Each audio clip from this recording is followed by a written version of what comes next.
마이크가 저를 환영하지 않아서 조금 지체됐습니다. 먼저 만나 뵙게 돼서 반갑습니다. 저는 외과 의사고 직업이, 그래서 어디 가서 이제 매번 강연을 하면 제일 합당하고 좋은 주제는 대장암 예방과 치료나 아니면 치질술 전후의 관리 뭐 이런 것으로 강연을 하면 사실 제가 잘할 수 있습니다.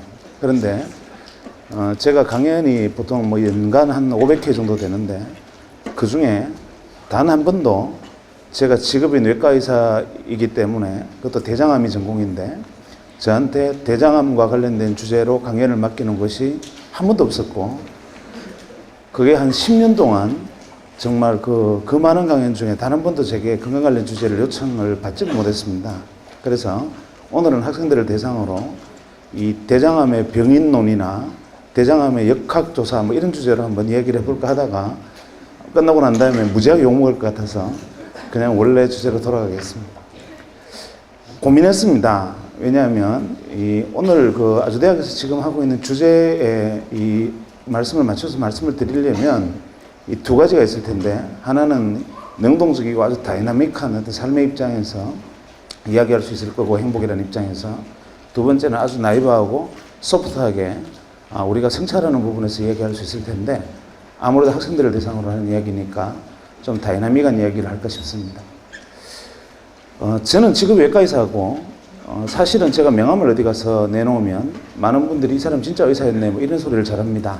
그래서 제가 의사처럼 생기지가 않았고, 첫째. 두 번째로는 도저히 뭐 제대로 실력을 갖춘 사람이라고 보이지 않기 때문에 그럴 겁니다. 그런데 그 모든 것은 사실 제가 자초한 탓이 좀 있습니다.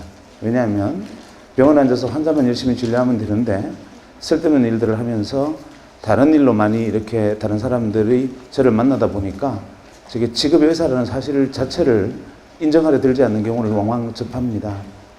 어쩌다가 그렇게 됐는가에 대한 이야기로 먼저 비하인드 스토리부터 좀 들려드리겠습니다. 제가 외과 전문의가 된 게 1993년입니다. 전문의라는 게 의과대학은 보통 이제 의과대학을 졸업하고 해서 면허를 따고 인턴 레지던트를 거쳐서 이 전문의를 이제 자격을 획득하게 되는데, 인턴 레지던트하고 전문의하고 차이는 이 군대에서 이 소위하고 이 별단 사람하고 장군하고 차이 좀 됩니다. 그래서 레지던트 신분에서 전문의 시험에 합격하는 순간 그 다음날부터 식당에 내려가면 밥을 드디어 밥그릇에 담아주기 시작하고, 가운이 폴리에스테르에서 면으로 바뀌고 뭐 한 50가지 정도가 바뀝니다. 그런데 그 중에 가장 중요한 것은 뭐냐면 일단 월급이 한 10배쯤 오릅니다. 그래서 레지던트에서 전문의가 되는 순간 이제부터 비로소 이제 꽃이 피었다 뭐 이렇게 생각하는 시절이죠. 전문의시험 합격했다는 통지를 받고 이제 인생의 꽃이 피었구나 생각을 했습니다. 그때가 지금으로부터 무려 15년 전이니까. 그래서 일단은 취직을 해야 되는데 보통 이제 아주대학병원 또 이제 인턴 레지던트가 수련을 하는 곳이지만, 이렇게 레지던트 트레이닝을 하는 대학병원에서는 전문의 자격증을 딴 사람들이 배출이 되면 각 다른 병원에서, 인력이 필요한 병원에서 이런 이 수련병원으로 인력 요청서를 팩스로 보냅니다. 그러면 그것을 보고 이쪽에서 다시 이제 이력서를 보내고 몇 번 주고받다가 취업하는 형태를 그때만 해도 취했습니다. 지금과 같이 뭐 웹시대가 아니었으니까. 그래서 제가 전문의 자격 시험을 합격한 다음에 저희 의국으로 들어와 있는 인력 요청서를 보니까 몇 군데 병원에서 외과 의사가 필요하다는 데가 있는데, 아직 젊으니까 종합병원에서 좀 더 경험을 쌓는 게 좋겠다 생각하고 일단은 큰 규모의 병원이 어디 있나 하고 찾아보니까 종합병원급에서 온 데가 대전에 한 군데, 서울에 한 군데, 대구에 한 군데, 세 군데가 괜찮아 보였습니다. 그래서 그 세 군데에 제 이력서를 보냈습니다. 그랬더니만 세 군데에서 회신이 왔는데, 서울과 대구에 있는 종합병원에서는 그 당시 외과 의사에 대한 평균 연봉과 평균적인 대우, 근무 조건을 따라서 회신이 왔고, 대전에 있는 병원 한 군데에서는 그 당시 외과 의사 연봉의 3배를 줄 테니까 오라고 답신이 왔습니다. 3배야. 뒤도 돌아보지 않고 혹시나 다른 사람이 체갈까봐 팩스를 보자마자 바로 전화를 했습니다. 제가 그 병원에 가서 근무해도 되겠습니까? 떨리는 목소리로 얘기를 하니까 그쪽에서 당신을 아주 애타게 기다렸다고 이렇게 말을 해요. 그래서 제가 언제부터 근무하면 되겠습니까? 라고 말하니까 빠르면 빠를수록 좋다고 그렇게 말을 하길래 저는 뭐 내일이라도 가려면 갈 수 있습니다. 이렇게 말을 했더니만 그럼 내일부터 와서 근무해달라 이렇게 말을 하는 거예요. 뭐 두 번 생각할 게 없죠. 돈 많이 준대죠. 또 간절히 나를 필요로 한대죠. 뭐 최선의 직장이었습니다. 그래서 그 다음날 아침에 진짜 보따리를 사서 바로 대전으로 내려갔습니다. 그래서 대전역에 내려서 택시를 타고 병원 이름을 대면서 병원 가자 그러니까 택시기사가 병원을 몰라요. 좀 이상하지 않습니까? 종합병원인데 택시기사가 모르는 게. 그래서 청년대학병원 옆에 어디라고 주소를 가르치더니까 깨우뚱깨우뚱하면서 찾아갔는데 기사가 막상 가보니까 이제 병원 골조공사만 끝나 있고 응급실, 외래진료실, 수술실 몇 가지만 완성되어 있고 나머지는 골조공사 중이었습니다. 이유는 인가받은 날짜에 개원을 해야 되고 공사는 지연되고 해서 우선 한 개층의 반만 형식적으로 오픈을 한 상태였고 제가 뭔가 좀 잘못됐다는 것을 깨닫긴 했지만 그래도 이왕 왔으니까 하고 원장실을 찾아가서 문을 두드리고 들어가니까 원장님이 저를 반기시면서 이렇게 말했습니다. 당신이 우리 병원에 온 첫 번째 의사다.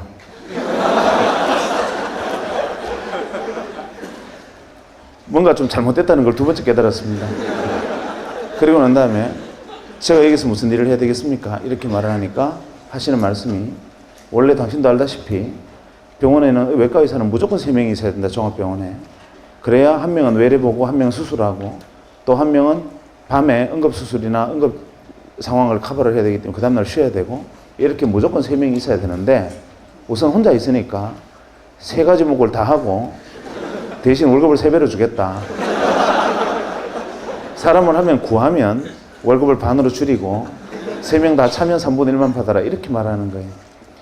제가 그러면 그렇지 저한테 그런 파격적인 혜택을 줄 리가 없는데도 불구하고 유혹을 받아서 갔던 걸 땅을 쳤지만 이미 어떻게 하겠습니까? 그래서 그냥 돌아서려다가 순간적으로 유혹이 생겼어요.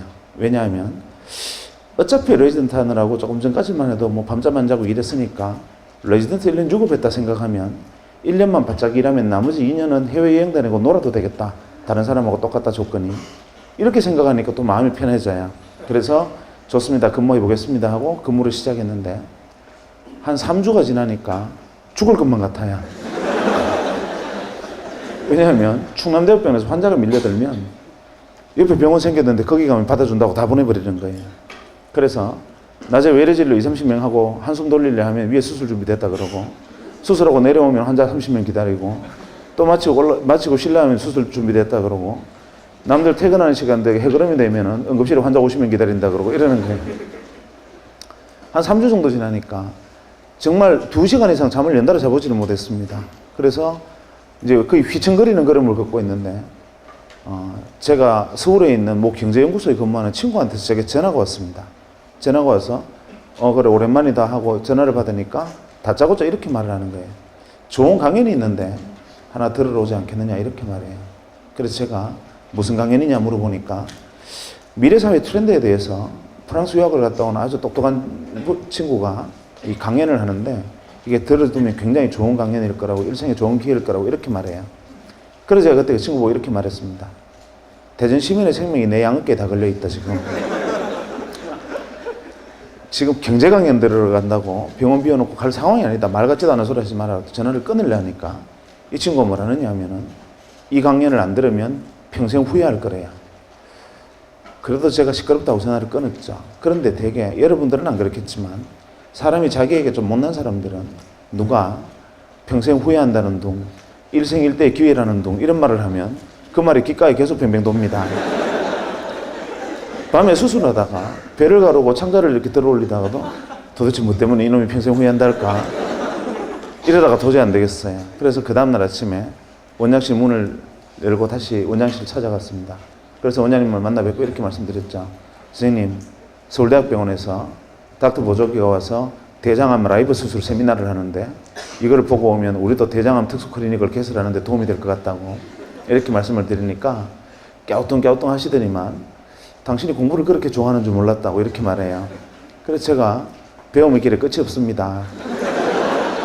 비록 전문의 시험 치고 왔지만 그걸 더 배워서 나쁠 게 남줍니까? 이렇게 말하니까 원장님이 깨우뚱깨우뚱 하시면서 그래 뭐 공부한다는데 어떡하나 노구를 이끌고 내가 지키고 있을 테니 갔다 와라 이러시는 거예요. 그래서 저는 이제 속으로 쾌재를 부르면서 돌아서는데 갑자기 박사님 좀 보자 그래요.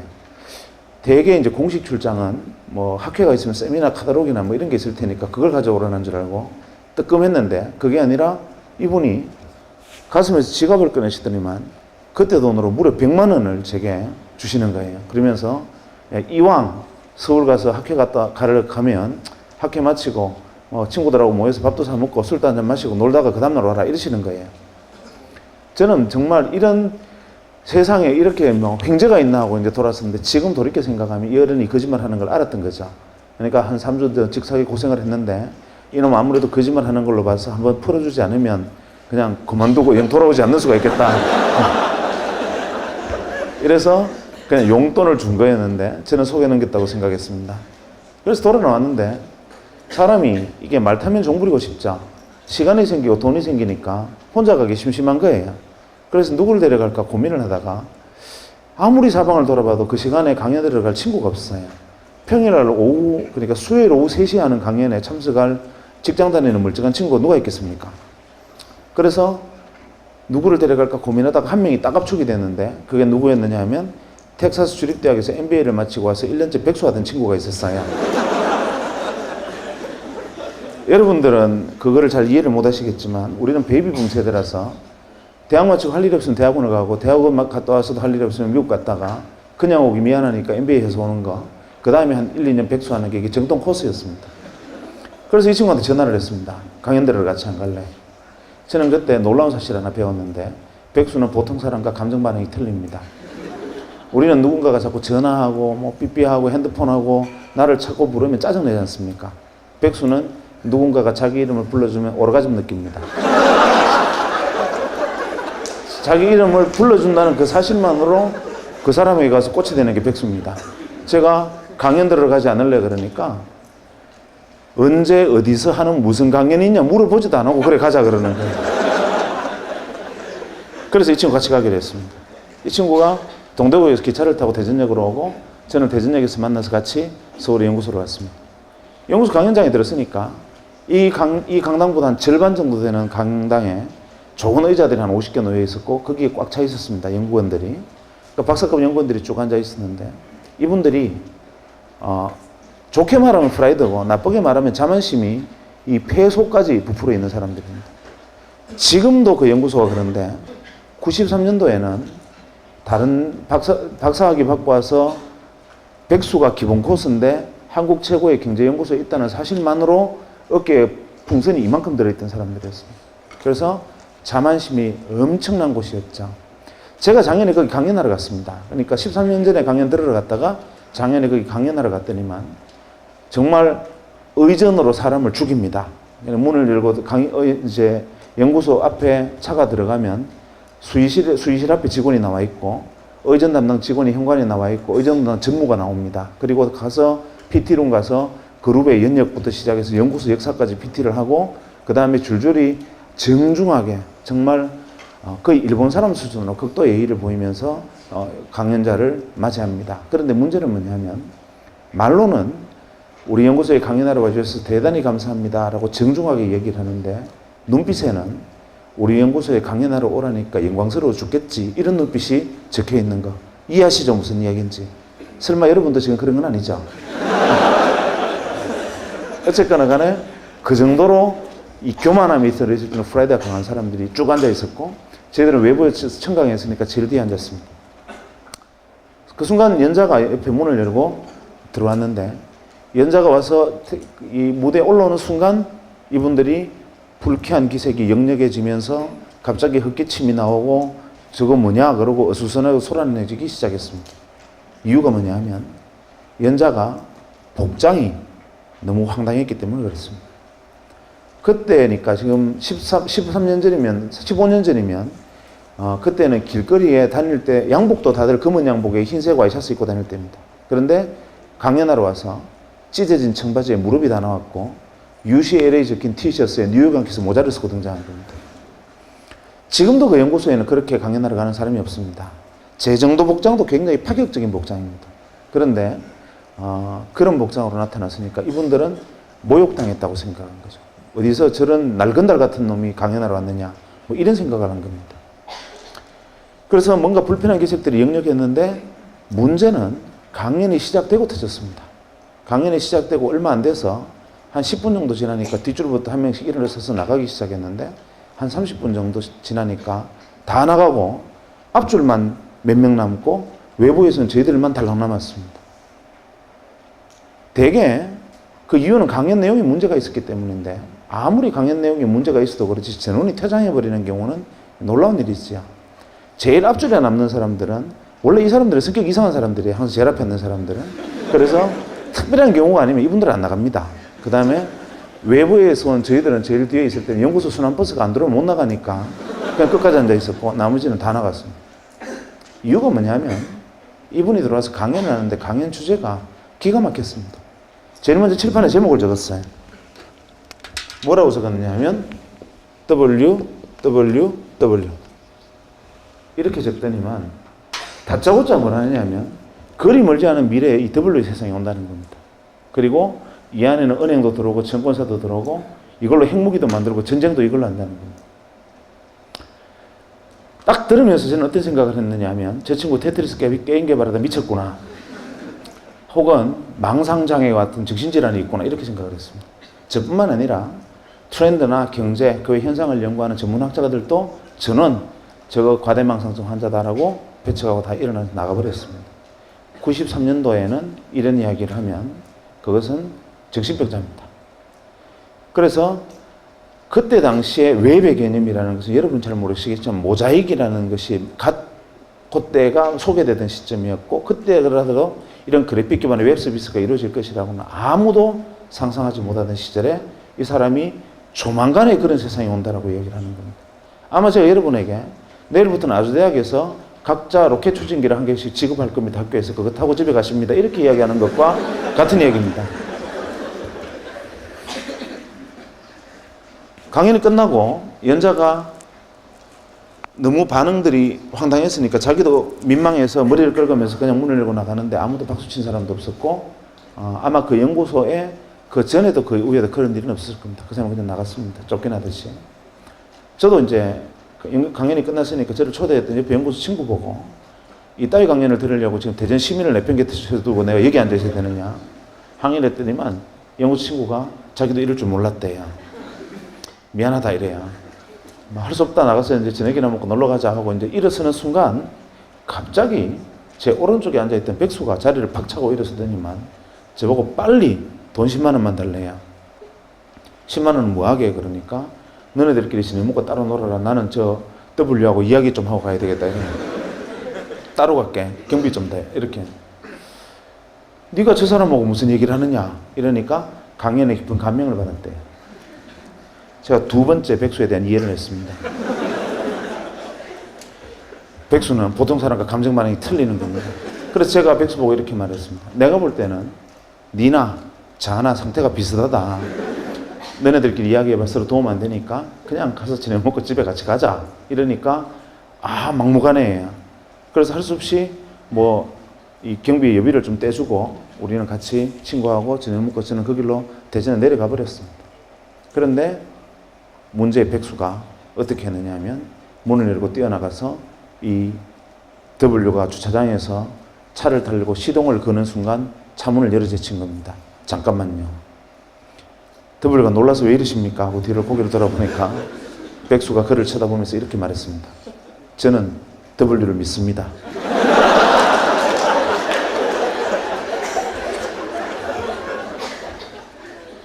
W가 믿어주시는 건 감사한데 왜 이러시나요? 이러니까 저를 W의 세상으로 인도해 주십시오. 이렇게. 옥신각신하다가 W가 납치됐습니다. 어디로 갔느냐 하면 마포의 공동 노타리에 지금은 많이 없어졌지만 그때는 주먹구이집이라 그래서 이렇게 불판에 고기 구워 먹는 집들이 많았습니다. 거기에 끌려가서 새벽 2시까지 백수에게 풀려나지를 못했습니다. 백수가 가진 건 인내심밖에 없죠. 끝까지 물고 늘어졌습니다. 나중에는 W가 제게 원하는 게 뭡니까? 왜 이러십니까? 나 집에 가야 됩니다. 이러니까 백수가 제게 W의 세상으로 뛰어들 수 있는 실마리를 던져주면 놔주겠습니다. 이렇게 된 겁니다. 결국 못 이긴 W가 백수에게 이렇게 하는 것이 어떻겠느냐라는 조언을 하고서야 풀려났다는 후문이 들려왔습니다. 그로부터 한 2, 3년이 지난 다음에 이 문제의 W가 작은 사무실을 하나 냈습니다. 자본금 700만 원으로 알고 있습니다. 그리고 이 W를 하는 회사를 창립을 했고 그 회사의 자산 가치가 현재 2조 가까이 됩니다. 놀라운 일이죠. 쇼킹한 일입니다. 뭐 그건 그렇다 치죠. 그런데 저는 아직도 그때 일만 생각하면 모골이 송연한 것이 무엇이냐면 자본금 700만 원으로 출발을 해서 지금 수조의 자산을 일군 기업이 됐다는 게 놀라운 게 아니라 정말 놀라운 것은 무엇이냐면 그때 지금으로부터 15년 전에 이런 세상이 펼쳐질 거라고 말했던 그 세상이 지금 내 눈앞에 그대로 펼쳐져 있다는 사실이 소름 끼칩니다. 아무도 믿지 않았던 옆에서 바로 귀에 대고 이야기를 해줘도 미쳤다라고 얘기했던 그 이야기들이 바로 지금 내 눈앞에 거짓말처럼 펼쳐져 있어요. 저는 그게 지금도 그 사람의 이야기가 귀에 뱅뱅 돕니다. 소름이 끼칩니다. 그런데 그럴 수 있어요. 5천만 중에 1명 정도는 지니어스한 인간이 있습니다. 특별한 인간이 있어요. 뭐 한치 앞에 운명을 내다본 분들은 무당도 있는데 뭐 그럴 수도 있어요. 문제는 백수입니다. 이놈이 저하고 헤어지고 한 3주쯤 있다 전화가 왔습니다. 병원으로. 전화를 받아 상투적인 인사를 했죠. 그날 잘 내려갔냐? 뭐 이렇게 인사를 했더니만 다짜고짜 보고 이러는 겁니다. 월급 받았나? 섬뜩하지 않습니까? 제가 첫 월급 받은 거는 당연히 받았을 텐데 그걸 왜 지가 저한테 묻습니까? 제가 서울 가면서 당분간 뭐 몸 팔아서 세배 받기로 했다 이런 얘기를 했단 말이죠. 그랬더니만 그래 받기는 받았는데 왜 그러니까 그 돈 내 빌려둬 이러는 거예요. 좀 심하지 않습니까? 남 첫 월급을 자기 빌려달라. 저희들은 레지던트 때까지만 해도 월급이라는 게 뭐 사실 책값도 안 되고 뭐 그냥 정말 용돈도 안 되게 살아가다가 비로소 사회에 나와서 첫 월급을 받았는데 그거를 자기 달라는 거 좀 심하지 않습니까? 그래서 제가 안 된다. 말 같지도 않은 소리 하지 마라 이러니까 꼭 자기한테 빌려줘야 된대요. 사실 솔직히 말해서 백수가 빌려도 이 말은 그냥 도 이 말이잖아요. 나중에 내가 돈 좀 벌면 생각하자 지금 안 된다 이러니까 하는 말이 지금 그 돈을 빌려주든지 자기하고 30년간의 인간관계를 끊으래요. 마음으로는 끊고 싶죠. 그런데 이게 인간은 사회적 동물이라 제가 지하고 그 일로 인연을 끊으면 남들은 속 모르는 남들이 이렇게 합니까? 30년 전에 불알 친구가 고작 돈 몇 푼 빌려달라 했다고 저는 우정을 끊은 나쁜 놈이라 하더라. 이렇게 소문이 날 거 아닙니까? 우여곡절 끝에 제가 받았던 첫 월급 중에 60만 원을 제가 최소 생계비를 지배하고 이놈한테 다 뺏겼습니다. 지금도 그것만 생각하면 뼈가 아픕니다.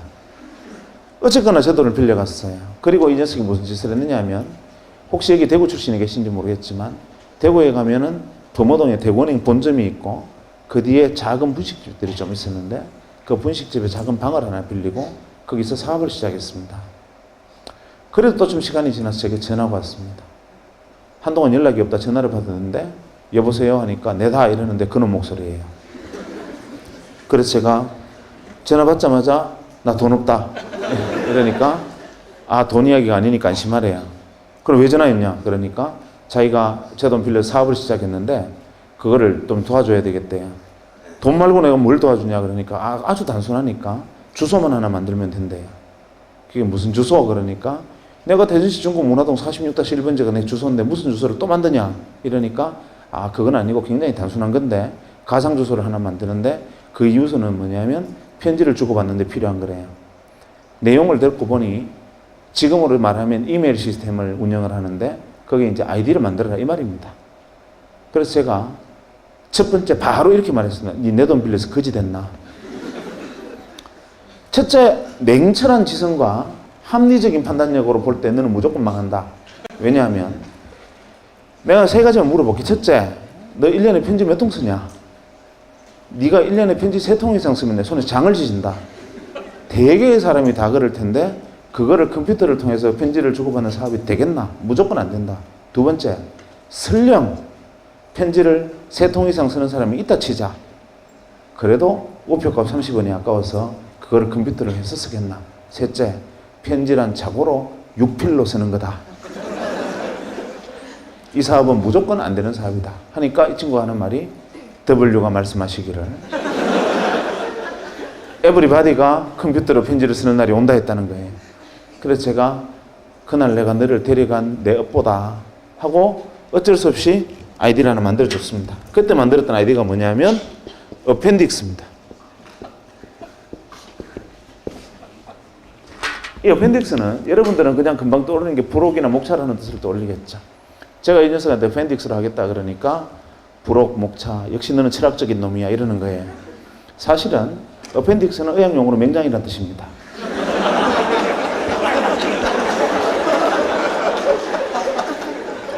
니는 내 인생의 맹장 같은 놈이다. 있어도 도움이 안 되고 염증을 일으키면 생명을 위협하는 놈이다.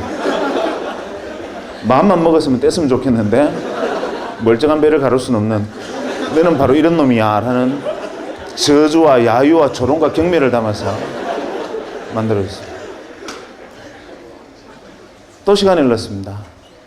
그 다음에 저희 병원에 전용선이 들어왔습니다. 소위 여러분들이 지금 쓰고 있는 메가패스와 인터넷 전용선이 그때 들어왔습니다. 어디에 제일 먼저 들어왔느냐? 종합병원에 제일 먼저 들어왔습니다. 정부기관하고. 그때 정보고속도로 사업 때문에 의료정보산업하고 정부행정정상망 사업인다. 행정전산망 사업 때문에 정부와 종합병원에 시범적으로 인터넷 전용선들이 깔리기 시작했습니다. 들어오기는 들어왔는데 책상 위에 정부 지원 컴퓨터도 올라왔고 전용선이라는 게 깔려 있는데 대체 이거는 쓸 데가 없었습니다. 기껏 한다는 게 하이텔 접속하는데 조금 빨랐다는 거, 그 외에는 하등 용도가 없는 그 시전용선이었습니다.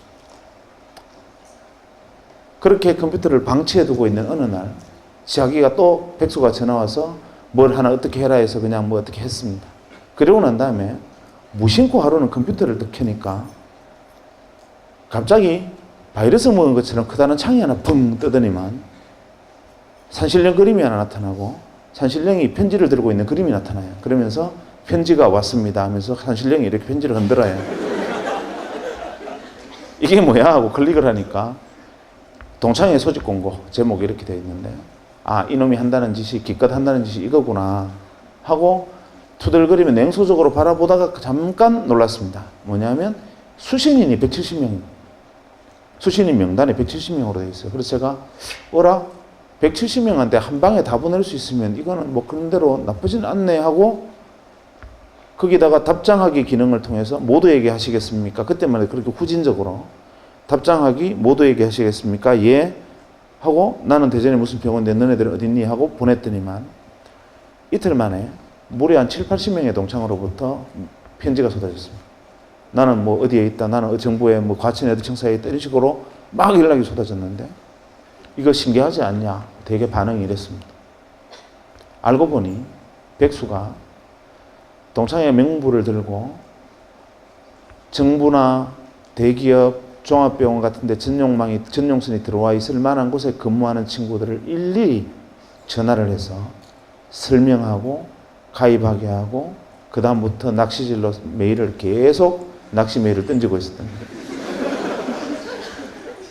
저도 덜컥 물었던 거죠.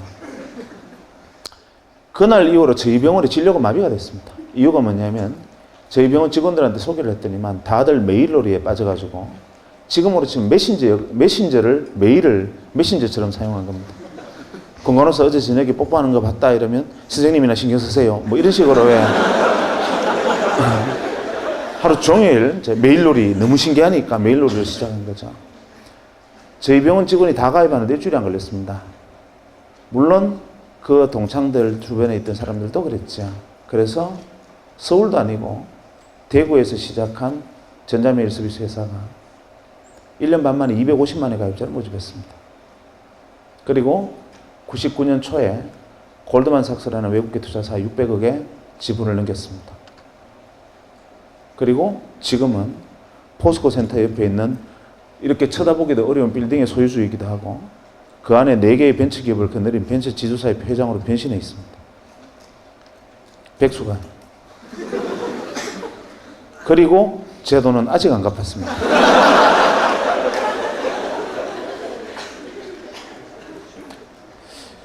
놀라운 일이었죠.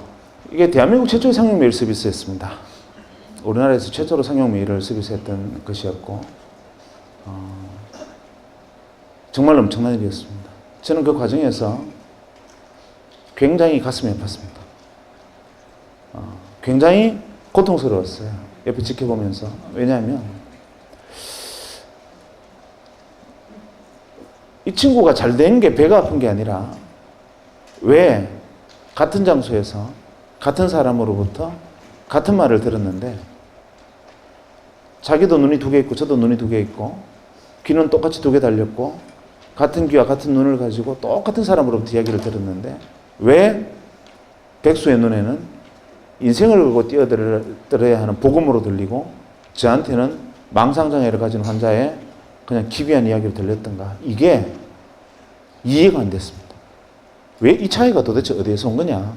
혹시나 미국 가서 MBA 한다고 접시 닦고 온 게 통찰력을 넓힌 것이냐 생각해봐도 그건 아니었죠. 왜냐하면 그때 당시 앉아있던 박사과 연구원들은 그보다 더 오래 있었을 테니까.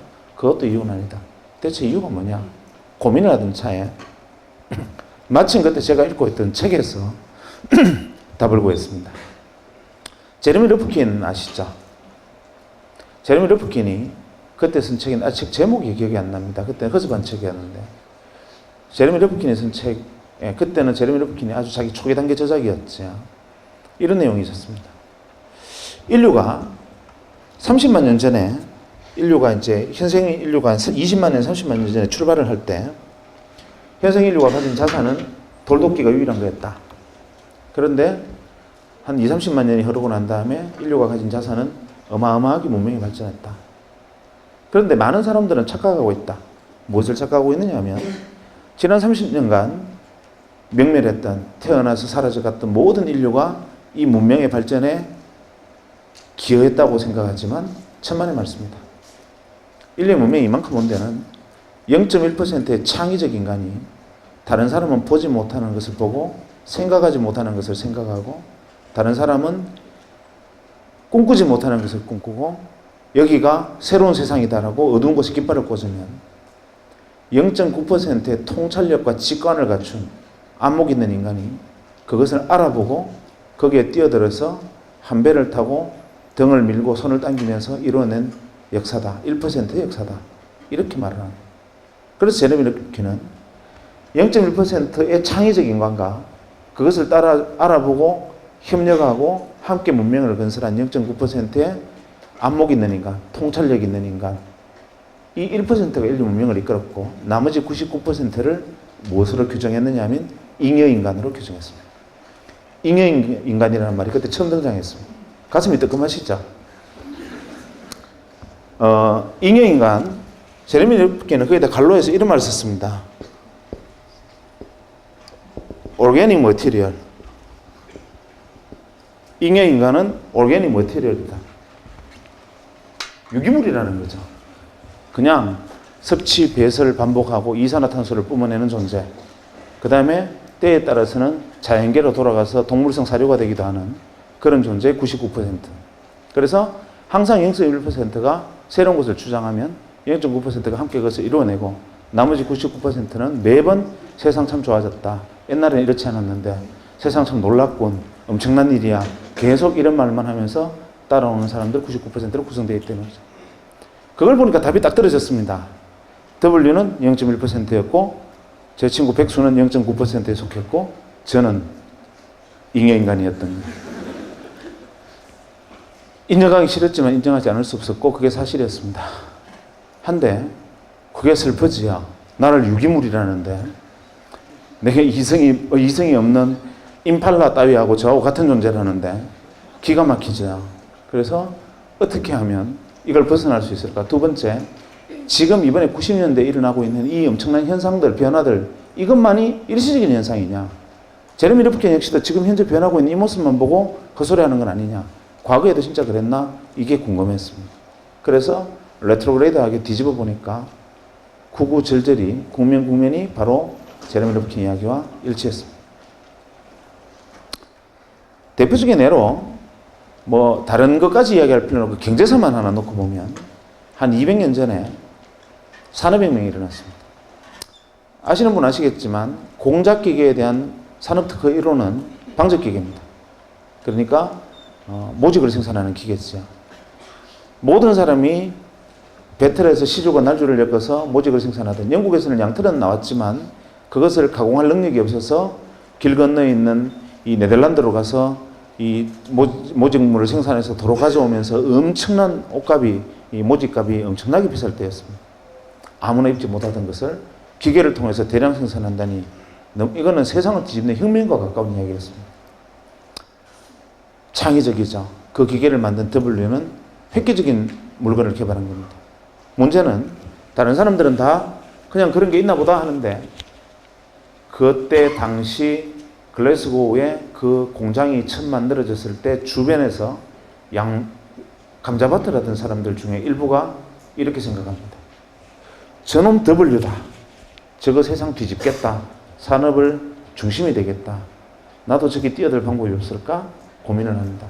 그러다가 어디에 주목을 하느냐 하면 죽었다 깨어나도 기계를 만들 재간은 없으니 어디에 주목을 하느냐 하면 모직 생산이 잘 되면 아무리 기계가 잘 돌아가 봐야 양털 없으면 안 된다.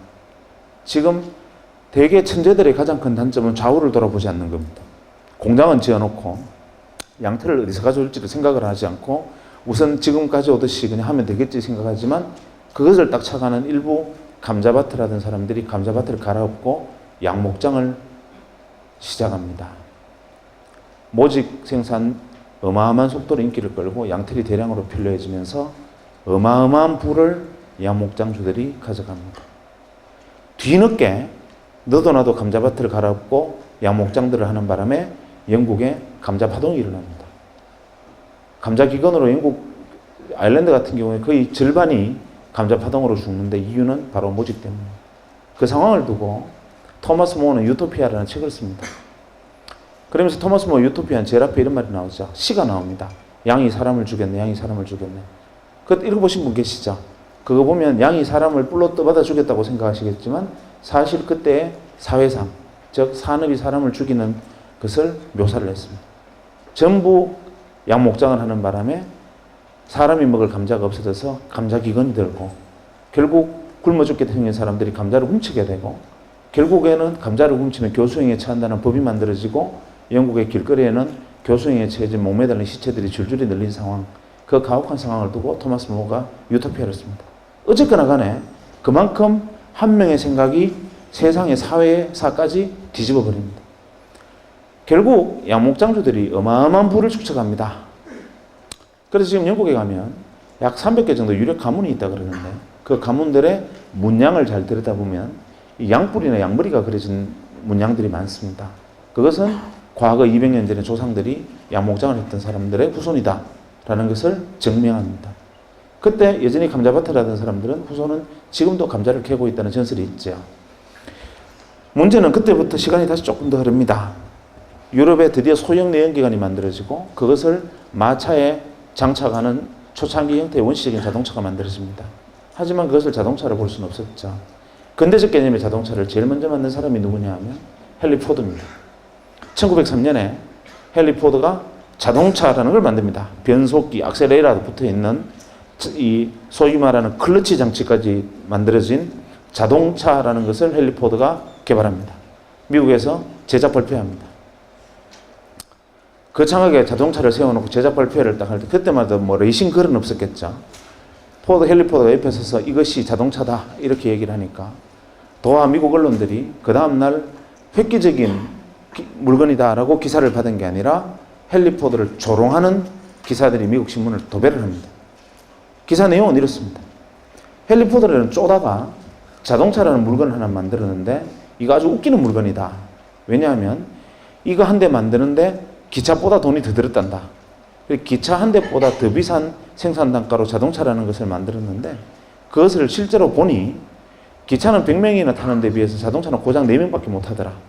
이딴 걸 만들어 놓고 신기술이라 그러니 헨리 포드가 얼마나 쪼다냐 이런 기사를 만들고 심지어는 워싱턴 포스트의 경우에는 헨리 포드가 자동차를 거꾸로 들고 벌 쓰는 그림까지 그립니다. 만평으로. 헨리 포드가 투자자를 모집하려 하는데 못 구합니다. 아무도 그 사업에 뛰어들지 않죠. 좌절하고 절망합니다. 그리고 비망록에 이렇게 씁니다.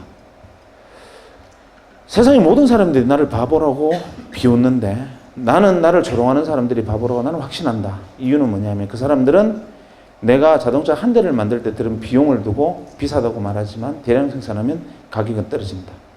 두 번째, 기차는 100명이 탈 수 있을지는 모르나 기차는 단점은 정해진 시간에 정해진 길밖에 가지 못한다. 하지만 내가 만든 자동차는 원하는 시간에 원하는 곳에 마음대로 갈 수 있고 기차가 다니지 않는 모든 도시를 연결해서 세상을 물류혁명으로 뒤집을 거다 라고 헨리 포드는 피눈물을 흘리면서 비망록에 세상과 저항하는 글을 씁니다. 헨리 포드 자서전에 보면 제일 앞에 나오는 대목이 바로 그 장면입니다. 투자자를 구하지 못하고 절망과 좌절의 시간을 보냅니다. 그때 동네에 건달 하나가 헨리 포드 이야기를 듣습니다. 듣고 갑자기 무릎을 칩니다. 저놈 더블유다. 그리고 나도 자동차 산업에 뛰어들어야 된다. 저거 획기적이다. 헨리 포드 말이 맞다. 이렇게 생각을 하는데 문제는 이게 안 되니까 뛰어들 방법이 없습니다. 다행히 돈은 있었습니다. 집안에 석유회사 지분이 있었고 우리식으로 치면 뭐 H그룹의 그 주먹질 잘하는 회장님 아들 정도 되는 막 그런 정도의 위상이었다고 보면 됩니다. 그런데 어쨌거나 간에 본인은 낡은 달에 가까웠는데 이 낡은 달이 갑자기 전기가 스치면서 무릎을 칩니다. 이거 획기적이다. 뛰어들어야 된다. 이렇게 생각하는데 어떤 방법으로 뛰어들 것이냐 고민을 하다가 어디에 주목하느냐 하면 양목장주처럼 자동차가 물러가나 여기에 주목을 합니다. 헨리 포드 자동차가 불과 10대도 생산되기 전에 8개의 주유소를 만듭니다. 그리고 그로부터 3년의 세월이, 4, 5년의 세월이 흐른 후에 1907년에 드디어 대량 생산 모델 포드 T카라는 게 세상에 선보입니다. 그게 여러분들이 알고 있는 매뉴팩처 시스템의 효시입니다. 그래서 대량 생산에서 가격이 낮춰진 근대적 개념의 자동차들이 쏟아져 나오고 그로부터 20년간 전 세계가 자동차 산업으로 뒤집힙니다. 문제는 차를 사서 몰고 나오면 기름을 넣을 데가 없습니다. 이 사람이 선점한 주유소, 새로 만들어진 도로마다 이미 선점 효과 때문에 계속 이 사람이 주유소를 늘려가고 정유공장 지분을 넓혀갑니다. 1940년대 중반까지 미국 전체 주유정유 시장의 94%를 독과점해버립니다. 미국 사람들이 못 살겠다. 한 사람이 저걸 독점하고 있으니까 우리 도저히 견딜 수 없다. 그래서 미국 사람들이 견디다 못해서 의회에 청원을 하고 미 의회가 이 한 사람을 겨냥한 법을 만듭니다. 독과점 풀어라. 그것이 여러분이 알고 있는 공정거래법. 놀라운 일이었죠. 이 사람은 전 세계의 부를, 전무후무한 부를 긁어모읍니다. 록펠러입니다. 그리고 오늘날까지도 그 시대의 주인이 되었던 록펠러의 영향은 아직까지 미칩니다. 또 10년 정도 세월이 흘러 제2차 세계대전이 벌어집니다. 1, 2차 세계대전이 벌어지는데 아주 지극히 통신이 문제입니다. 내가 적에게 이야기를 하면 적군이, 우리가 교신을 하면 적군이 교신을 듣고 우리가 대장님 폭격할까요? 그러면 적군이 듣고 있다. 쟤들 폭격한다. 숨어라. 이런단 말이에요. 그때 그것을 보고 이거 지극히 단순한 건데 하고 인터폰 회사를 하던 친구가 전화선 끊고 어차피 음성을 코딩하고 디코딩해서 넘기는 게 다인데 이거를 주파수를 써서 넘기면 무전기라는 것을 만들겠다 해서 무전기를 만들어서 소위 말하는 주파수 통신을 할 수 있게 만들어서 무전기를 만들고 대량으로 전장에 납품을 합니다. 그야말로 대박이 터집니다. 단순한 발상의 전환으로. 그리고 오늘날의 모토로라가 그거로 시작됩니다. 1946년에 휴레패커드가 또 10년이 흘러서 트랜지스터라는 걸 개발합니다. IC. 사람들이 만들었나 보다 이러고 있을 때 이 트랜지스터를 이용하면 진공관을 대체하는 전자산업이 발달할 수 있겠다라고 믿고 거기에 뛰어드는 그 당시 중소기업들, 그 당시 전자회사들 중에 선점에서 뛰어든 수많은 0.9%의 기업들이 있었습니다. 그리고 기업들은 톰슨, 제네시스, 월풀, 필립스와 같은 어마어마한 전자회사로 성장을 해나갑니다. 그리고 1960년대 일렉트로 메카트로닉스 시대, 기계와 전자문명의 시대로 전 세계 문명을 수십 단계 또 위로 밀어올리고 이 사람들이 시대의 주인이 됩니다. 또 10년이 흘러서 반도체라는 게 만들어집니다. W가 반도체를 들고 나옵니다. 전기가 흐르기도 하고 안 흐르기도 한다. 전기가 깜빡깜빡하는 게 반도체다. 99%들이 묻습니다. 어쩌라고? 이때 그것을 보고 이것이 이 강당만한 애니악 대신에 개인의 책상 위에 올려놓을 수 있는 컴퓨터를 이걸로 만들 수 있겠다고 생각하고 창고에서 조립해서 퍼스널 컴퓨터를 만드는 사람이 생기고 그것으로 다시 80년대가 컴퓨터의 시대로 또 한 시대를 업그레이드하고 새로운 문명이 발달하고 시대의 주인들이 무수히 등장합니다. 그리고 90년대 제가 만났던 바로 그 시대가 돌아왔습니다.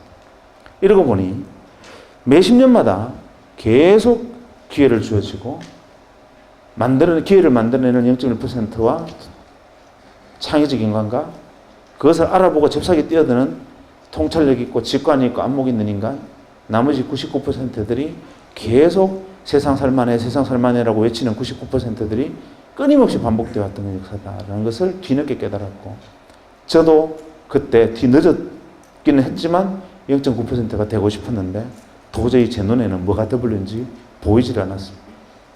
그러던 차에 문재인 원장님이 저를 불렀습니다. 원장실에 들어갔더니만 박 선생, 그동안 우리 병원이 초기 개원해서 어려운 시절에 고생했는데 선물 하나 줄게 이러시는 거예요. 뭡니까 하니까 서랍을 석 여시더니만 시커먼 물건을 하나 그 책상 위에 탁 올리시더니만 이건 자네 해라 이러는 거예요. 핸드폰이었습니다. 그때 핸드폰은 어떤 물건이었냐면 핸드폰을 들고 로데오 거리를 지나가면 페라리 오픈카를 타고 지나가는 것과 똑같은 시선을 받았습니다.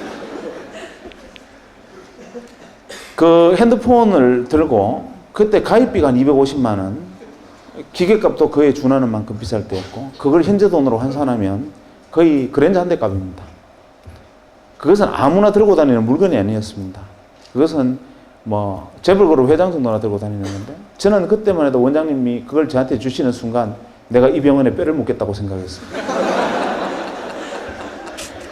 근데 사실은 내용을 알고 보니까 어차피 병원에 이익이 나면 세금으로 내야 되는데 그때는 가입비 비싼 물건을 하나 사면 그것은 이익을 디파짓한 경비 처리가 가능하니까 사실 수익을 디파짓하려고 몇 대 사서 준 건데 어쨌거나 간에 저는 고마웠죠.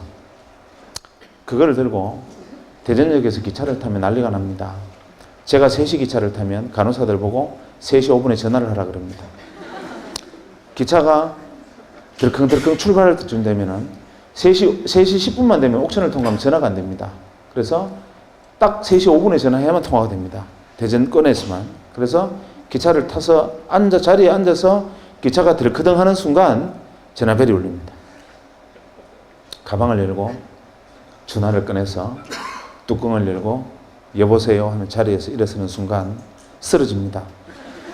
그냥 영화 찍습니다. 그러면 그 안에 있는 모든 승객의 시선이 저한테 꽂히면서 어떻게 저런 분이 기차를 다 타셨을까?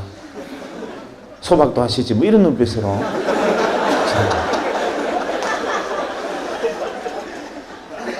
그런 물건이었습니다. 그거를 들고 고향의 친구들 모임에 가서 자랑을 했습니다. 너네들 이게 뭔지 아냐? 핸드폰인데 구경해봤나? 이러니까 다들 막 신기해서 막 만지는 거예요. 제가 다른 버튼은 다 눌러도 되는데 녹색으로 샌드라고 써 있는 건 절대 누르면 안 된다. 이렇게 얘기하면서 이제 애들이 만지는 걸 보고 제가 이렇게 말했습니다. 야, 지금은 우리가 페이저, 삐삐를 차고 다니지만 그리 멀지 않아서 언젠가 이놈도 좀 싸지면 우리도 핸드폰 다 들고 다니는 시절이 오지 않겠냐. 이렇게 무심코 말을 했는데 제 친구들이 전부 다 하나같이 무슨 소리 하느냐는 거예요.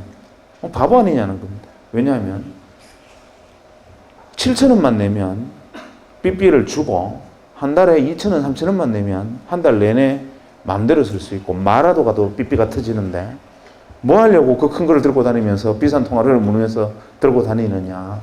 그거는 아무나 쓰는 삐삐만 해도 충분하다. 이거는 핸드폰이라는 것은 상용화될 수 있는 물건이 아니다. 다들 놀랍게도 전원이 반응이 그랬습니다. 그 순간 데자뷰, 기시감을 느꼈습니다. 이거 어디서 봤는데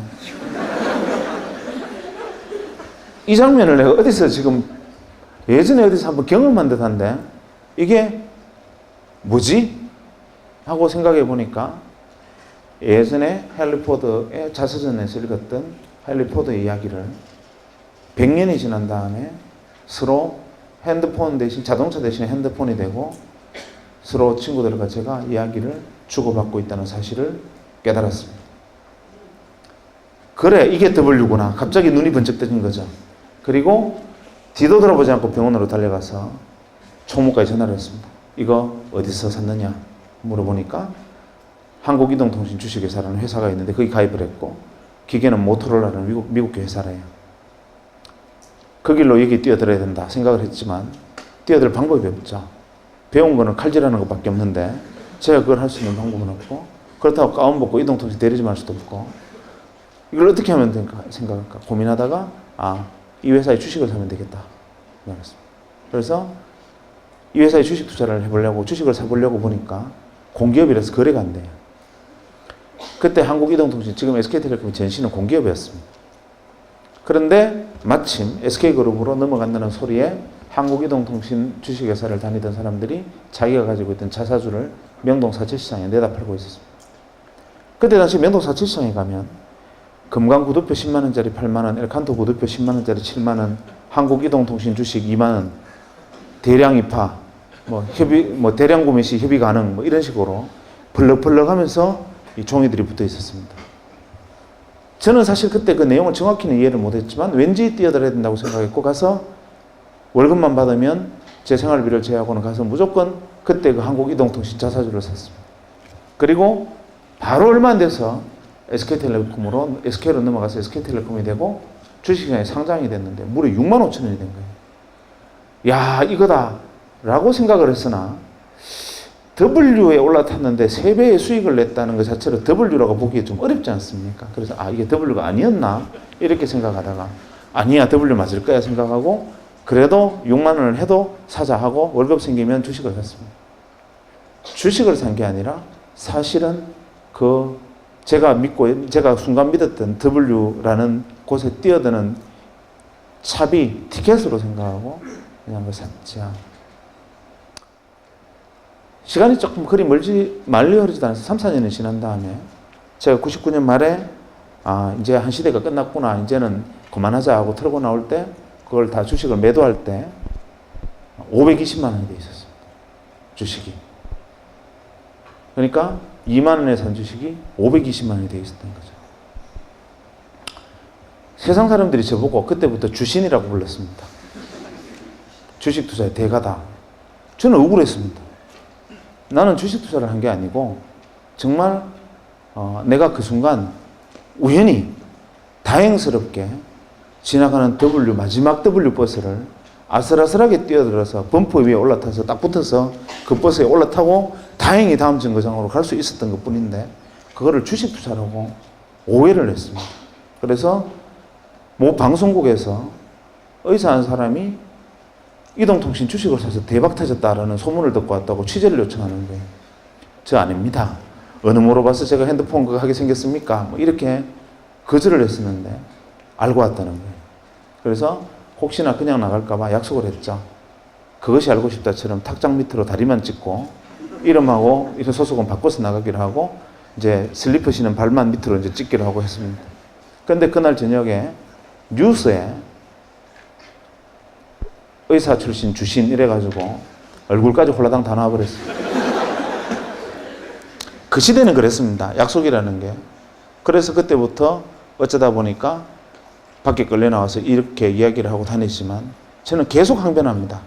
지금도 나는 주식 투자자 아니다. 나는 그냥 W 버스를 올라타기를 기다리는 승차 대기자일 뿐이다. 라고 주장을 하죠. 그런데 문제는 그걸로 끝난 게 아니고 99년 말에 다행히 그걸 정돈을 하고 그 다음에 약간의 이제 성과가 있었겠죠. 문제는 그 성과가 여러분이 상상하는 것처럼 엄청나게 돈을 번 건 아닙니다. 왜냐하면 월급 받아서 생활하고 나머지 돈으로 조금씩 정리했으니까 레버리지는 컸을지 모르겠으나 만약에 지금처럼 저도 이제 의사생활 많이 하고 돈 많이 벌고 만약에 그렇게 했었으면 지금 재벌 됐겠지.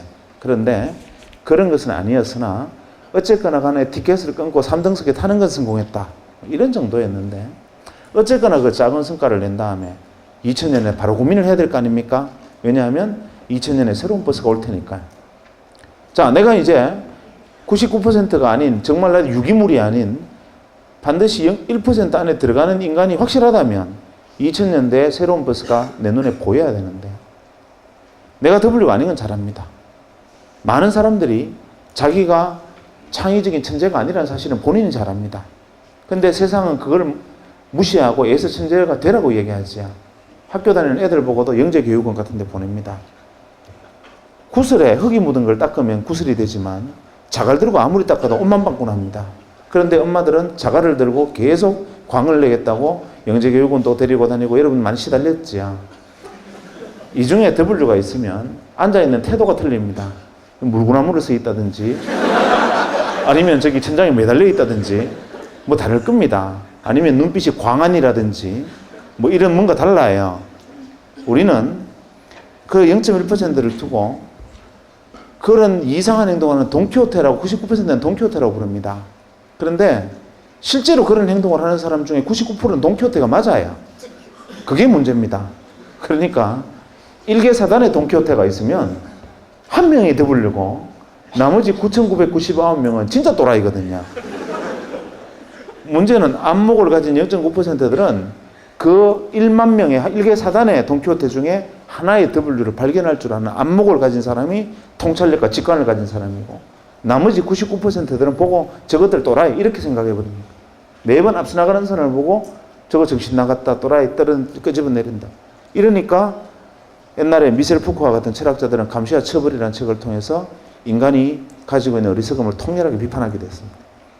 어쨌거나 간에 2000년대 새로운 버스를 올라타지 못하면 저는 다시 99% 유기물을 재확인하는 거니까 올라타야 되겠는데, 아무리 사방을 돌아봐도 뭐가 W인지를 보이지가 않았습니다. 새로운 10년의 W가 뭐냐? 제 눈에는 안 보였습니다. 그래서 저는 지금도 인형인간은 확실하다고 생각합니다.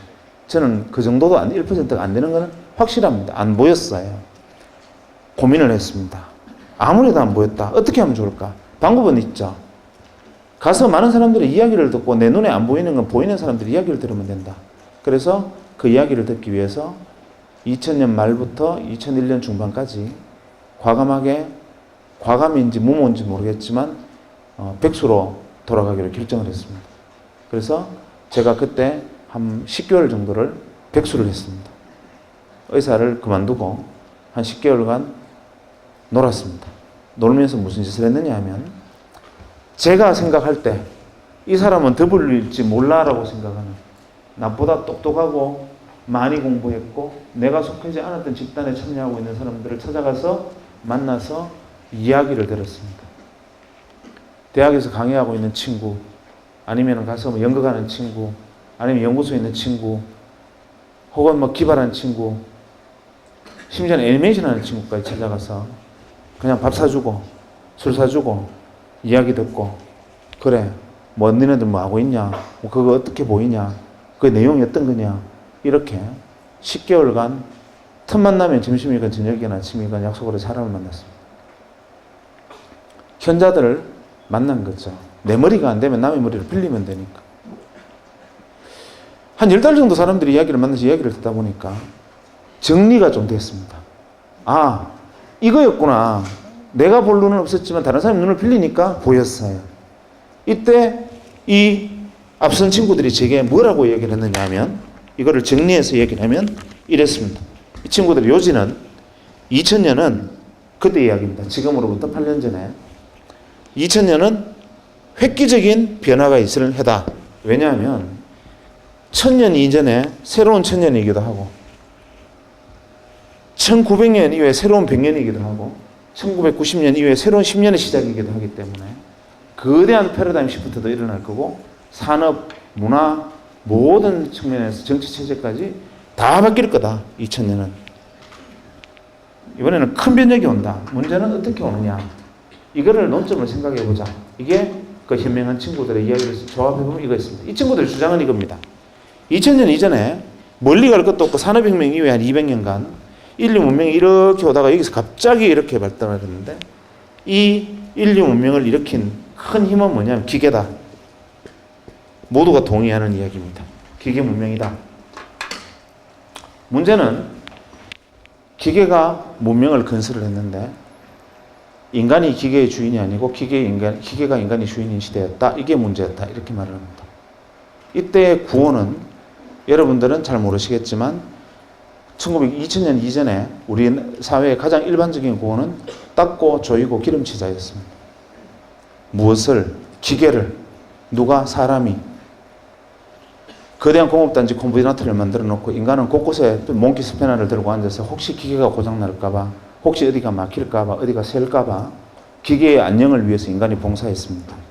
그 과정에 생면을 들이마시고 인간은 폐암에 걸려 쓰러지고 중금속 오염이 돼서 미나마병, 이따이따병 걸려서 자빠지지만 그래도 그때 인간의 희생은 기계 문명의 번성을 위해서 해야 될 당연한 희생이었습니다. 지금 여러분의 어머니 세대의 그때 꽃다운 청춘들은 청계천의 벌집 같은 공장에 앉아서 몸을 웅크리기도 힘든 작은 곳에서 재봉틀을 돌리면서 봉제 공장에서 일을 해야 됐고 그것을 못 견뎌서 밖에 나가서 기름을 끼얹고 분신을 해도 그것은 조국의 번영과 조국의 민족의 중흥을 위해서 나아가는 이 길에서 생긴 이탈자에 지나지 않았습니다. 기계가 주인이었고 그 기계가 만들어낸 문명이 인간을 학대하고 인간을 부리던 시대, 이게 2000년 이전이었고 이 기계 문명의 가장 큰 특징은 그런 가혹함도 있었지만 제일 큰 문제는 아시다시피 엔트로피를 증가시키는 거다. 이게 가장 핵심적인 거라는 겁니다. 예를 들면 자연물을 기계 문명이 가공을 해서 이런 상품을 만듭니다. 예를 들면 저 땅속에 있는 원유 한 방울을 가지고 정제를 해서 이렇게 상품을 만들면 부가가치를 갖는 상품을 만들어내면 비싸집니다. 문제는 이놈이 가진 부가가치는 여기 쓰는 것인데 어느 날 안 나오면 조금 전까지만 해도 상품이었는데 안 나오는 순간 이건 쓰레기로 불립니다. 그리고 쓰레기가 되는 순간 원래 자연물의 상태로 되돌아가지 못한다. 즉 기계 문명의 특징은 비가역적이다. 이리버시블하다. 이 비가역적이고 이리버시블한 쓰레기들이 점점 쌓이고 자연물은 계속 기계 문명에 의해서 상품이 되고 쓰레기로 되고 비가역적으로 쓰레기가 축적되고 엔트로피가 증가하면 결국 이 기계 문명은 인류의 죽음으로 멸망할 수밖에 없다. 여기에 대한 자각이 2000년대 이후에 나타날 거다. 이렇게 말을 하는 겁니다. 여기에 대한 자각을 사람들이 하게 될 거다. 아니나 다를까 사람들이 이것을 자각한 일부 W들이 여러분 우리한테 핵심적인 키워드를 하나 던집니다. 뭐라고 던지느냐? 웰빙. 이게 W의 목소리인데 그걸 모릅니다. W가 웰빙 이러니까 99% 잉여인간들이 어떻게 생각하느냐면 웰빙 좋지. 고사리 나물, 무나물에 밥 비벼 먹고 휘տն치도 마시고 해양 심청수 마시는 거야. 이렇게 생각하고 다운시프트하러 전부 내려갑니다. 이 사람들이 말하는 웰빙은 뭐냐? 웰빙, 잘 살자는 거죠. 뭐가? 기계가 아니라 사람이 잘 사는 시대. 결국 핵심 화두는 휴먼, 사람이라는 건데 이거를 그냥 우리가 다운시프트에서 나물 뜯어먹고 뭐 백이 숙제처럼 살아가자 이런 식으로 99%는 이해를 한 거죠. 그러면서 이 사람들이 제게 다시 이렇게 얘기했어요. 웰빙, 즉 사람의 시대다. 머신의 시대가 아니다. 사람 하면 떠오르는 게 뭐냐? 한번 생각해봐라. 답이 떨어진다. 이렇게 말합니다. 뭘까? 인간, 안 아프고 오래 살아야 되니까 의학, 약학, 이건 기본이다. 두 번째, 건강을 증진해야 되니까 헬스케어. 그 다음에 바이오. 이것도 두 번째 떠오르는 생각이다. 세 번째, 인간을 즐겁게 하는 게 뭐가 있겠나? 지금까지 인간이 괴로웠지만 이제 인간을 즐겁고 싶을 거다. 레저, 엔터테인먼트 이런 게 세 번째 그룹이 될 거다. 또 뭐 있나? 엔트로피가 증가하는 것을 막아야 되고 이 비가역적 생산물이 생기는 것도 막아야 되고 그 다음에 이것들을 증가하는 걸 막으려면 화석연료 사용을 줄여야 되니까 대체 에너지 같은 것도 나타날 거다. 에너지가 문제가 될 거다. 다섯 번째, 이미 늘어난 쓰레기를 어떻게든지 줄여야 되고 엔트로피를 낮춰야 되고 어떻게든지 만들어야 되니까 해야 될 건 뭐겠네요. 환경, 에코 이런 게 될 거다. 일곱 번째, 기계를 사용하지 않고 부가가치를 만들어내는 방법, 사람 머리에서 부가가치를 만들어내는 지식산업이 있을 거다. 최소한 이 정도가 2000년대에 새로운 W일 거다라고 저한테 이렇게 그 사람들이 이야기를 들려줬습니다. 지금으로부터 한 7, 8년 전에. 그래, 이게 정답이구나라고 배웠죠. 그때 당시 많은 사람들은 이랬습니다. W들이 2000년에 W를 쓰면서 웰빙 이렇게 말합니다. 앞으로 150년 이내에 지구의 절반이 물에 잠긴다. 이렇게 말을 하면 0.9% 통찰력 있는 인간들이 그래, 큰일 난다. 그 해법을 가진 W들이 누구냐. 빨리 찾아내서 같이 이 산업을 키워나가고 빨리 대비를 하자. 이렇게 0.9%는 잽싸게 움직이는데 99%의 잉여인간들은 150년 이후에 지구의 절반이 물에 잠긴단 말이지. 내가 죽고 난 다음이네 뭐. 이게 99% 잉여인간들의 보통의 생각이었습니다. 정답은 저로서는 굉장히 쉬운 선택이었습니다. 저는 의사니까 의학과 분야에 저절로 들어가 있었고 제가 잘할 수 있는 건 헬스케어 바이오 쪽이니까 그래서 그때 2001년도에 2000년 말에 생긴 작은 성취를 이 바이오 산업에 뛰어드는데 사용을 했고 그때 제가 시작한 이 유전자 진단 사업이 이제 한 6년 만에 자리를 잡아서 내년에 코스닥에 상장을 하게 될 겁니다. 요게 이제 바이오까지였고 그 다음에 대체 에너지나 뭐 에코 이 부분은 제 전공이 아니니까 그만두자. 마지막 지식산업 이거는 해볼 만하다. 이 지식산업은 주로 어떤 게 지식이 있을까? 쉬웠죠. 예를 들면 여러분들 중에 서울의 광화문에 파이낸스 센터를 한번 가보세요. 기회가 있으면. 가보면 지하에 가서 그냥 그 뭐 똠양꿍 이런 거 먹으러 가지 말고 위에 가보면 입주업체 명단을 한번 보세요. 위에 보면은 뭐 스탠다드 채터드 커스타디부도 거기 들어와 있고 도이치뱅크 들어와 있고 김현장 법률사무소 광화문 사무소도 들어와 있고 그다음 맥킨지 컨설팅도 들어와 있고 거기 쭉 들어와 있습니다. 저는 가끔 갈 때마다 그 생각을 합니다. 현대자동차 울산 공장에 거대한 공장을 만들고 수만 명의 근로자들이 일을 하고 엄청난 화석에너지를 소모하면서 엔트로피를 증가시키는 사업들하고 화석연료를 사용합니다. 그렇게 해서 하루에 벌어들이는 돈이 잘 나가면 한 10억, 재수 없으면 못 벌 때도 있습니다. 파이낸스 센터에서 광화문 파이낸스 센터 건물 하나에서 생기는 거래되는 부가가치의 크기는 현대자동차 울산 공장에서 생기는 부가가치보다 10배는 넘습니다. 아니 어쩜 100배쯤 될지 모릅니다. 그런데 그 엄청난 부가가치를 창출하고 거래하는 파이낸스 센터의 생산시설이 뭐냐? 아무리 돌아봐도 옥상에서부터 1층까지 기계라고는 없습니다. 사무실마다 들어가 봐도 책상에 화분 몇 개 있고 컴퓨터 몇 대 있고 사람들 왔다 갔다 하고 이게 전부입니다. 어떠한 연료도 화석연료도 사용하지 않고 기계도 없고 생산물도 만들어내지 않는데 부가가치는 어마어마한 부가가치를 쏟아내고 있습니다.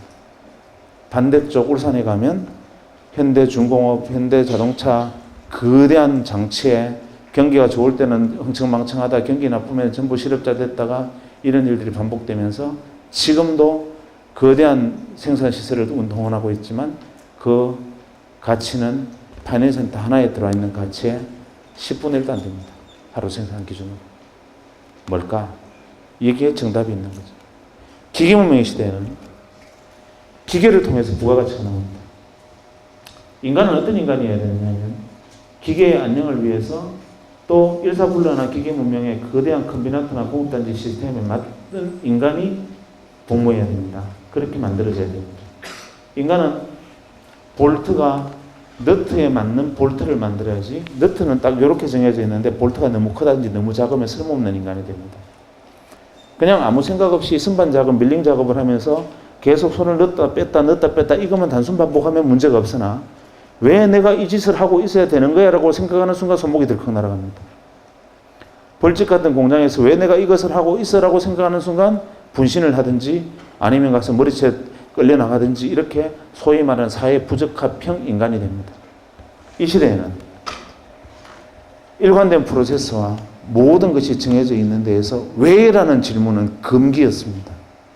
여기서는 왜라는 질문을 하는 것은 이 사회 부적합형 인간이 되는 겁니다. 이때는 왜라고 질문하면 안 됩니다. 거기에 가장 맞는 최선의 인간들이 만들어지고 길러져야 했던 시대고 그것이 이 시대의 인간이었고 산업이었고 주체였습니다. 여기서는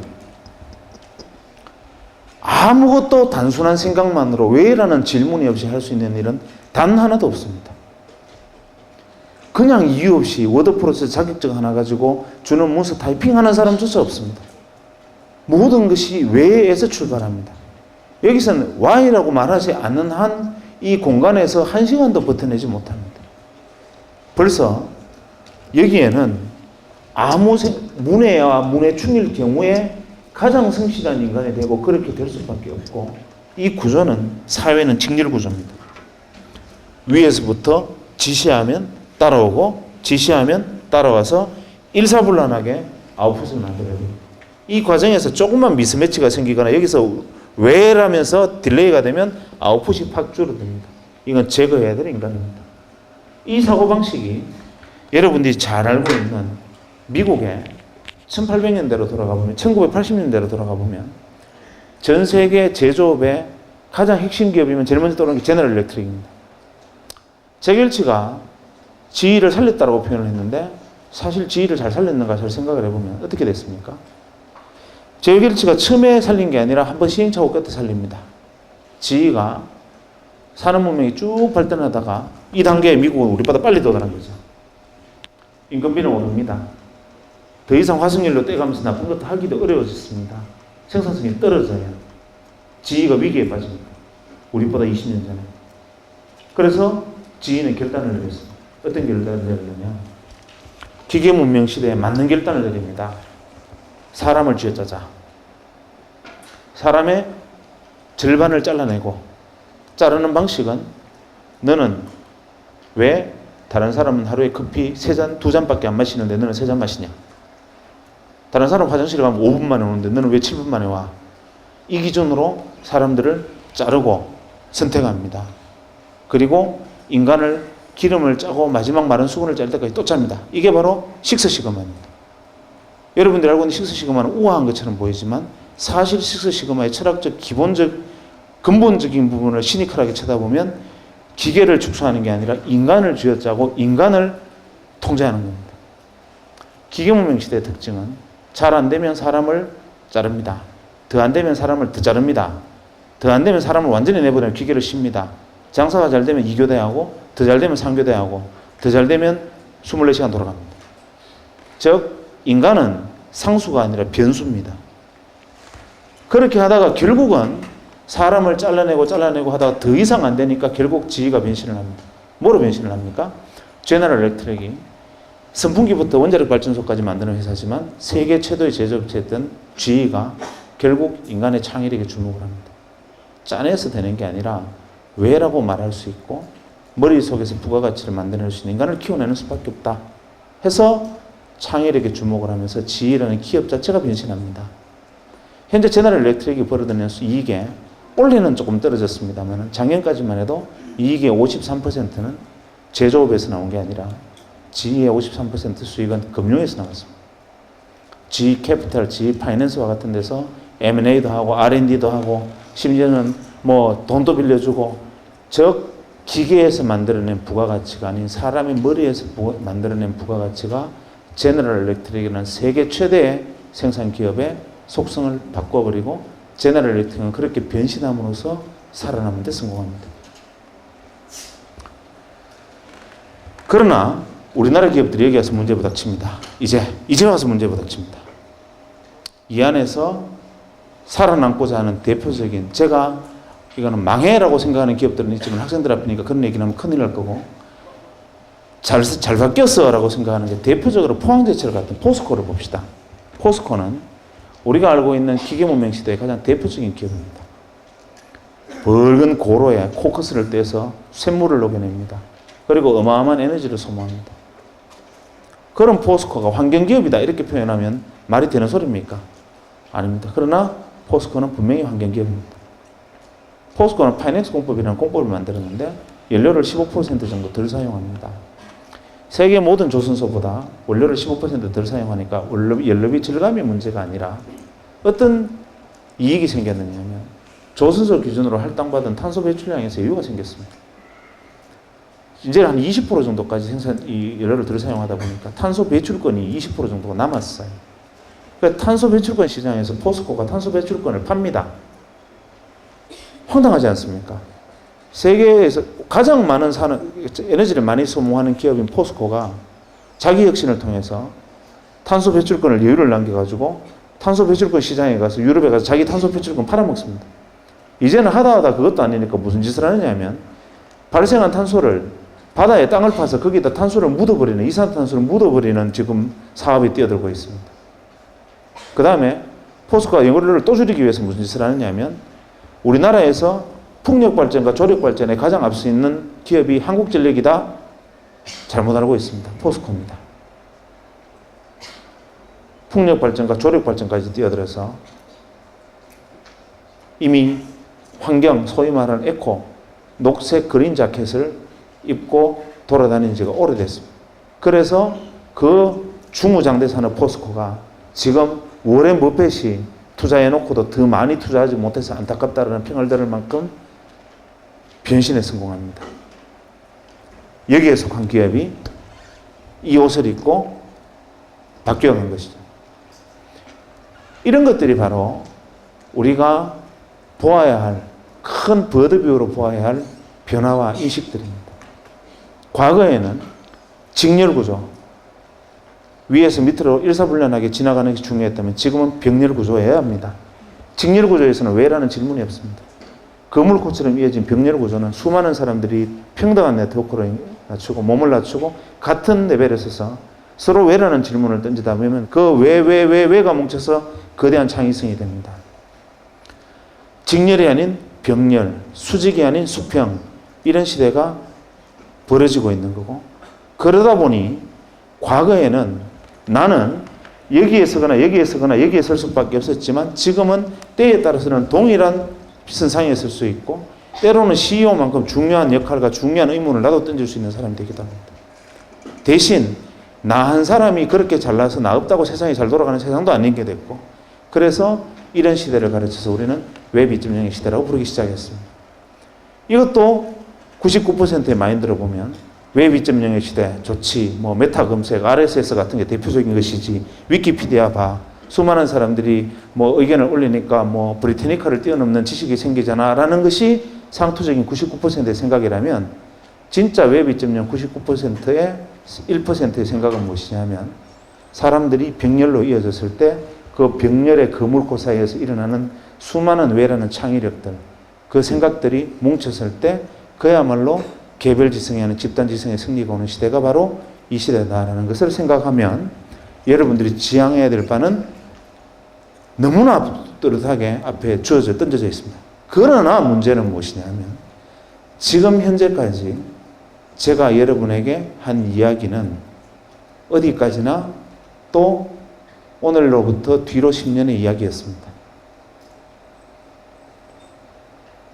지금 저는 상당히 좀 고민에 빠져 있습니다.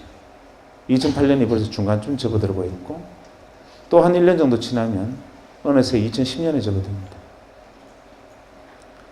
분명히 지금 누군가는 지금 제가 말하고 있는 것이 아닌 새로운 W를 들고 나올 겁니다.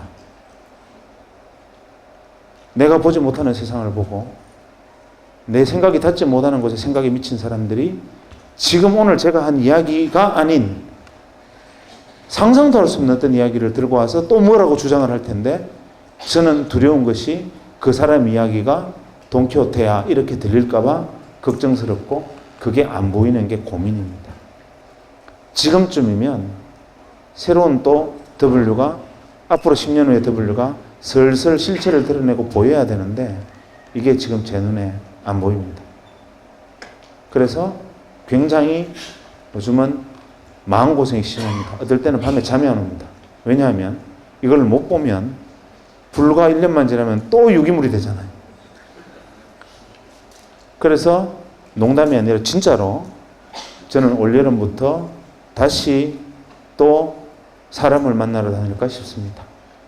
그래서 또 많은 사람을 만나고 또 이야기를 듣고 귀를 기울이고 생각과 판단을 빌리고 지혜를 모아서 또 다음 세상을 내가 정리하고 내 파일에 담아가야 되겠구나. 나는 어차피 1% 인간이 아니니까 다른 사람의 능력과 지혜를 모아서 또 그것을 빌려서 뛰어들어야겠구나 하고 고민을 하고 있습니다.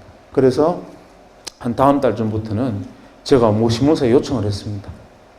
중앙일간지에 내가 사람 만나서 하는 인터뷰를 할 테니까 직격 인터뷰를 하는 형태로 신문 한 면을 달라. 그래서 오늘 마침 오케이 하고 오는 길입니다. 왜냐하면 중앙언론사 인터뷰를 제가 맡게 되면 내가 만나고 싶은 사람 아무나 만나도 되니까 가서 쉽잖아요. 그래서 만날 수 있으니까 그 도움이 될 거다. 두 번째, 지금 우리가 생각하는 이상의 다음 10년은 또 뭔가 튀어나올 거다. 이런 것들을 준비하기 위해서 내가 경험해보지 못했던 세상들을 경험해야 되고, 내가 몰랐던 세상들은 계속 뛰어들어야 돼. 두려워하지 말고. 내가 모르고 있던 것, 그 세상은 어떻게 돼? 난 그거 잘 몰라. 이러면 들어가 봐야 됩니다. 아니, 난 그거 모르는 거야. 이러지 말고. 그래서 옛날에 피터 드러커는, 현대 경영의 아버지 피터 드러커가 이런 무식한 말을 했습니다.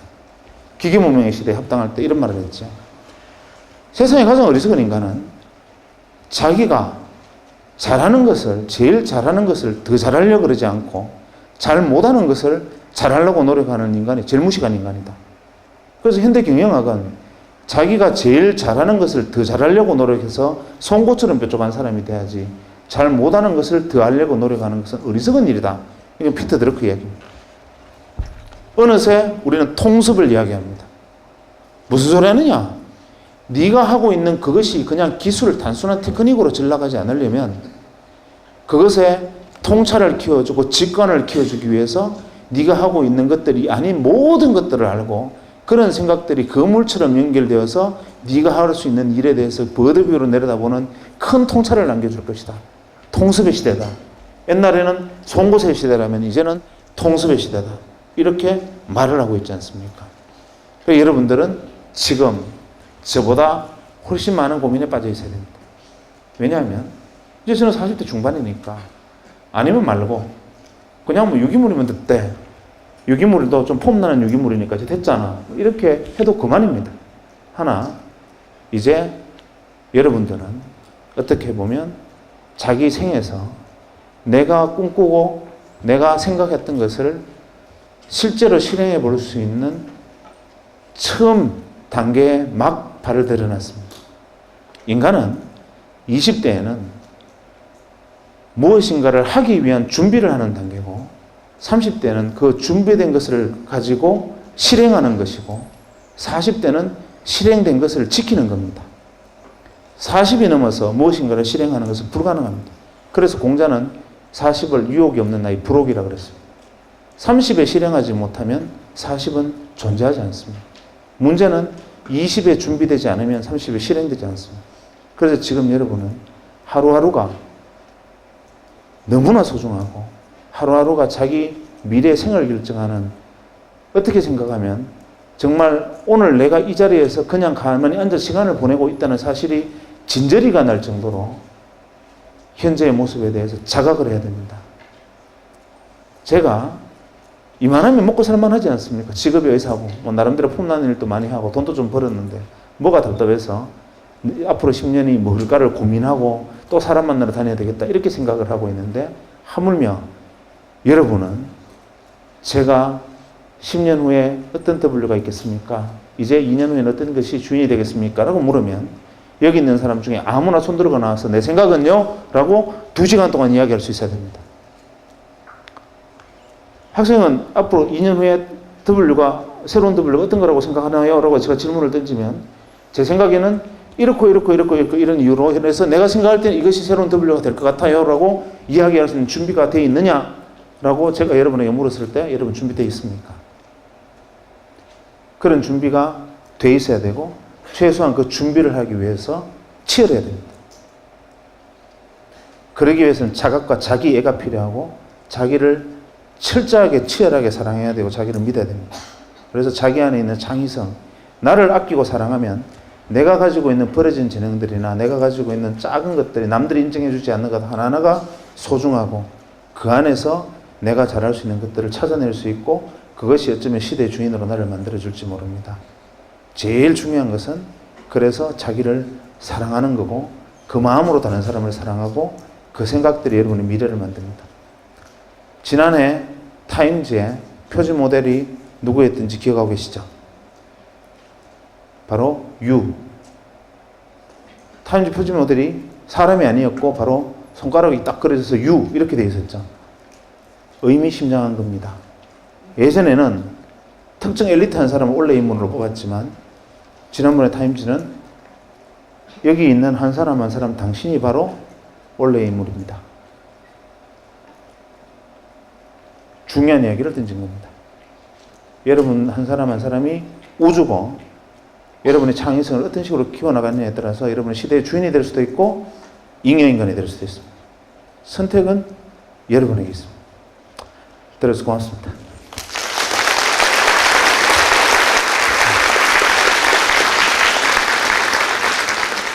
혹시 오늘 강연 내용에 대해서나 아니면 평상시에 매년 질문을 드리고 싶었던 내용이 있었다는 사람이 있으면 거수를 하면 질문하고 또 답을 듣는 그런 시간을 갖도록 하겠습니다. 질문 있는 사람들은 앉은 자리에서 거수를 해주십시오.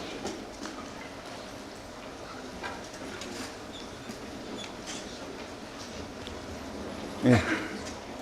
지정학적 위치도 굉장히 인생에 중요하다고 가까이 있는 사람이 먼저 우선권을 갖습니다.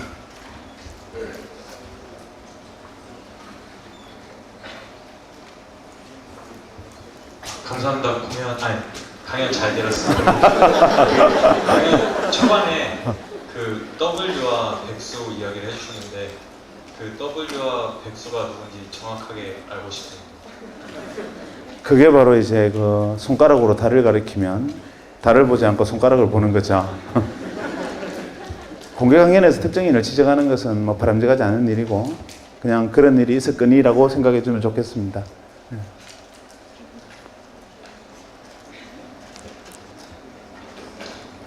오늘은 질문이 양 끝에서 끝으로 부지런히 움직이게 강요를 하고 있습니다.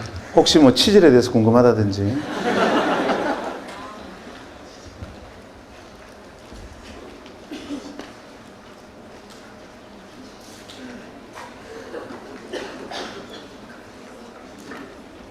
네, 좋은 말씀 많이 들어서 감사합니다. 제가 드린 질문은 앞으로 정보사회가 좀 정보력이 돈이 되는 사회가 될 것 같은데 지금은 너무 이렇게 선별되지 않은 정보들이 인터넷에 너무 많이 나돌고 있는 것 같아서 이제 앞으로 제가 봤을 때는 좀 선별되고 정제된 지식들이 돈이 많이 될 것 같은데 그런 지식들을 어떻게 선별을 하면 어떻게 선별을 할 수 있고 그것들을 이제 파는 게 좀 돈이 될 것 같은데 그 부분에 대해서 어떻게 생각하세요? 굉장히 어떻게 답하려면 굉장히 큰 질문이 어떻게 보면 쉽게 얘기를 하면 되는데 일단은 몸매가 자꾸 비슷해서 좀 마음 편하네요. 저는 역사의 공진화를 믿습니다. 공진화라는 게 어떤 말이냐면 때에 따라서는 필요 없어 보이는 것들이 다 필요한 것이라는 뜻입니다. 예를 들면 자본주의가 이만큼 발달할 수 있을 텐데 최대 공로자는 저는 레닌과 스탈린이라고 생각합니다. 만약에 막스가 공산당 선언을 통해서 노동자의 단결하라 이런 말을 하지 않았으면 그때 자본주의는 교만에 빠져서 돈만 보고 성취만 보고 앞으로 달리다가 결국은 혁명에 의해서 전복됐을 겁니다. 그런데 과거에 노동자의 단결하라 해서 노동자들이 뭉치니까 막 소비에트 같은 것도 생기고 막 그 동부의 공산화도 되고 무서운 장면들을 많이 봤기 때문에 자본주의가 뒤를 돌아보면서 앞으로 가게 된 겁니다. 그래서 최소한 뒤를 돌아볼 수 있는 걸음을 갈 수 있는 그러다 보니까 지금은 사람의 얼굴을 가진 자본주의 이런 말이 나오게 된 이유도 어떻게 보면 넓은 의미에서 공산당이 있었기 때문입니다. 그래서 공산당이 자본주의의 이 존속의 가장 큰 공로자인데 매번 이런 식입니다. 우리가 예를 들어 통증을 느끼지 못한다면 우리는 어디 가서 불에다가 손이 다 타버릴 거고요. 그래서 불필요한 것은 없다라는 관점에서 보면 지금과 같이 검증되지 않은 정보들, 무수한 정보의 바다 속에서 홍수처럼 후적거리다 빠져 죽는 것이 아닌가라는 것도 하나의 단계이고 그것도 하나의 진화의 과정일 거라고 생각을 합니다. 문제는 그 안에서 수많은 정보, 꼭 인터넷을 떠나서라도 한 개의 학문이나 한 개의 어떤 주제에 대해서도 엄청난 정보량들이 있습니다. 그 중에서 나는 어떤 것을 취하고 어떤 것을 버려야 할지를 선택하기 어려운데 그것을 선택하는 것이 바로 안목이고 직관입니다. 그러기 위해서 필요한 것은 다른 사람보다 좀 더 뛰어난 직관력을 가지는 것이고 다른 사람이 보지 못하는 것을 보는 건데 저는 이렇게 생각합니다. 예를 들어서 여러분들에게 항상 권고하고 싶은 것이 무엇이냐면 당신이 무엇을 전공했든 간에 무엇을 하는 사람이든 간에 만약에 당신이 직관이나 통찰에 관심이 있다면 제일 먼저 당신이 접해야 되는 것은 예술이다. 왜 그러냐면 국립현대미술관에 가보면요. 그 3층에 가면 재밌는 그림이 있습니다. 그 사랑이라는 주제로 이 큰 캔버스에 대충 그림을 그려놓고 칼로 쭉 찢어놓은 그림이 있습니다. 꽃으로. 이걸 보고 사랑이다 붙여놨어요. 지나가는 사람들이 지나가다가 사랑 좋아하네 그러고 지나갑니다. 언제 한번 제가 직접 목격한 일인데 그 작품 앞에 서서 어떤 사람이 한 30분을 서 있더니만 눈물을 뚜루루 흘렸어요. 이유가 뭐냐면 이런 겁니다. 여기 앉아있는 우리 잉여 인간들 보고 사랑을 그림으로 표현해봐 하면 뻔합니다. 하트, 화살 지나가자. 한 발 더 나가면 뽀뽀하는 그림. 아니면 뭐 클림트의 키스 같은 거 이렇게 조금 이렇게 뭐 벤치마킹해서 그리는 그 이상은 상상 불가입니다. 상상되십니까? 안 되잖아요. 화가가 가슴속에 타오르는 예술혼을 사랑으로 표현하고 싶어서 그림을 그렸습니다. 이것으로는 이 뜨거운 감정을 다 드러내지 못했어요. 답답합니다. 붓을 들고 이게 아니야. 사랑은 이런 거야 라고 막 득칠을 합니다. 우리 눈으로 보면 황칠입니다. 그래놓고 난 다음에도 화가는 자기가 가슴 속에 있는 뜨거움을 다 표현하지 못했기 때문에 칼로 캔버스를 그어버립니다. 그리고서야 그 사랑이라는 감정에서 영감에서 화가는 해방되고 작품으로 등장해서 걸어놓습니다. 하루에 10,000명이 지나가는 미술관에 9,990만 명이 황칠이네 이거 미친놈이 그랬구나 하고 지나가는데 한 사람은 그 앞에서 걸음을 멈추고 부르르 떨면서 그 화가가 사랑이라는 감정 속에서 느꼈던 뜨거운 영감을 교감합니다. 예를 들면 영화를 보면 여기 있는 우리 모두가 공짜 영화를 한 편 보면 재밌게 다 봅니다. 왜냐하면 우리가 영화가 재미없다라고 말하는 것은 돈 내고 찾아갔던 데 비해서 크게 재미가 없다지. 그래도 애써 만든 영화가 그냥 볼 때마다 짜증나는 영화는 드물지요. 그래서 우리 영화를 보면 재밌습니다. 이유는 이야기하지요. 음악 들려주지요. 배경 보여주지요. 시청 각오로 나는 입만 벌리고 있으면 다 떠먹여줍니다. 무엇을 상상할 여지가 전혀 없습니다. 상상도 하기 전에 지가 먼저 튀어나와서 깜짝깜짝 놀라게 합니다. 그래서 영화를 보면 편합니다. 아무나 재밌습니다. 그런데 같은 주제의 공연을 영화에서 연극으로 바꿔버리면 이 안에 3분의 1은 잡니다. 왜냐하면 배경이 사라지고 정해진 고정된 배경 안에서 두 사람의 대화와 몸짓만으로 효과가 사라진 상태에서 이야기를 하면 우리는 어느새 그것을 받아들이고 영감을 이해하고 받아들이는데 나는 저해감을 느끼는 겁니다. 그것까지는 또 괜찮습니다. 사랑이라는 주제로 연극에서 다시 발레로 가면 이 중에서 2명 빼고 다 잡니다. 왜냐하면 사랑을 표현하는데 말 한마디 없이 갑자기 둘이 막 이렇게 나와서 한 바퀴 뺑그러 돌고 픽 쓰러져 버리는 겁니다. 그리고 사랑이라는 거야. 이해가 안 되죠. 왜냐하면 우리는 생략에 익숙지 못하고 풍부하게 들려주는 것에만 익숙해져 있어요. 단순하게 말해서 요즘 여러분들이 애정을 표현하는 방식도 그래요. 이벤트 한다고 사장을 고백하면서 식당 레스토랑 하나 빌려가지고 애드벌룬 막 올라와가지고 사랑해 글씨 막 올라오잖아요. 그 이벤트의 크기만큼 사실 당신을 사랑하지 않는다는 말입니다. 무슨 말이냐면 내가 눈빛으로 내가 느낌으로 내가 당신과 전해지는 교감으로 그 사랑의 마음을 다 보여주지 못했기 때문에 보여주지 못한 것이 안타까워서 그야말로 생쇼를 하는 겁니다. 가식을 하는 거죠. 눈빛만 보아도 이 사람이 나를 사랑하는지 사랑하지 않는지 스치만 가도 지나가는 돌뿌리라는 발로 차도 그냥 돌을 차고 지나가는 사람과 그 밑에 있는 개미들이 평화가 깨질 것이라고 믿는 사람들 이렇게 생각하는 것이 다르고 영감과 다르게 포착이 틀리고 감각이 틀립니다. 그래서 여러분들이 살아있는 오감과 육감을 다 깨워야 되고 지금 여러분들이 의자에 앉아 있으면서 엉덩이가 의자에 눌려가지고 엉덩이가 무거운 느낌을 제 말을 들으면서 느끼지요. 왠지 갑자기 엉덩이에 압박감이 오지 않습니까? 그런데 우리는 어느새 이런 것들을 잃어버리고 삽니다. 그냥 귀만 귀, 눈만 눈 쉽게 보여주는 것들 보면서 나머지 감각도 잊어버리고 사는데 온몸의 감각이 시퍼렇게 살아있어야 됩니다. 길을 걸으면서 발바닥에 전해지는 느낌 우리가 길을 가면 생각하면서 지나가면 모든 길을 지났는지도 내가 모르고 지나가면 쳐다보면서 가면 무슨 생각을 했는지 모르고 이런 것이 아니라 오감이 생생하게 살아있고 다른 사람이 보지 못하는 것을 느끼고 생략되고 절제된 그 안에서 그것을 파악할 수 있는 눈을 가진 사람들은 결국 99개의 껍데기 중에서 진짜 한 개의 알곡을 찾아낼 수 있는 통찰을 거기서 키웁니다. 그래서 중요한 것은 무엇이냐면 오히려 예술과 문화, 사회에 관심을 가지고 철학에 집중하고 관심을 가져야 됩니다. 그런 것들이 여러분을 사유하게 하고 그것을 여러분들의 생각을 하나로 모아주고 통습하게 합니다. 그래야 다른 사람보다 앞섭니다. 여러분들이 학문에서 전공하고 열심히 하는 것은 에브리바디가 다 하는 겁니다. 그러나 그들을 앞서기 위해서 내게 더 필요한 것은 뭐냐면 통찰입니다. 통찰은 오감이 혹은 육감이 살아있음으로서만 느낄 수 있어요. 그기 위한 노력과 준비가 필요하고 그랬을 때 그것이 바로 여러분의 목이 될 겁니다. 예, 말씀 잘 들었습니다. 안녕하십니까. 저 경제학과 4학년 박병재라고 합니다.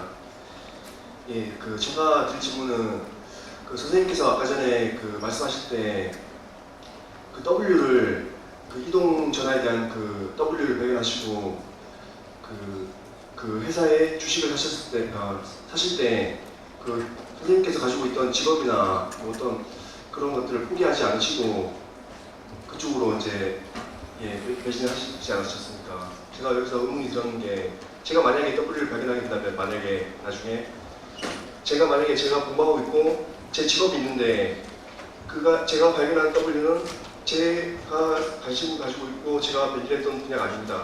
그런 경우에 제가 지금까지 공부했던 거 그리고 직업 같은 거를 포기하는 게 옳은 건지 그걸 성취라는 것에 대한 차이가 있는 겁니다. 예를 들면 제가 하고 있는 의사라는 직업은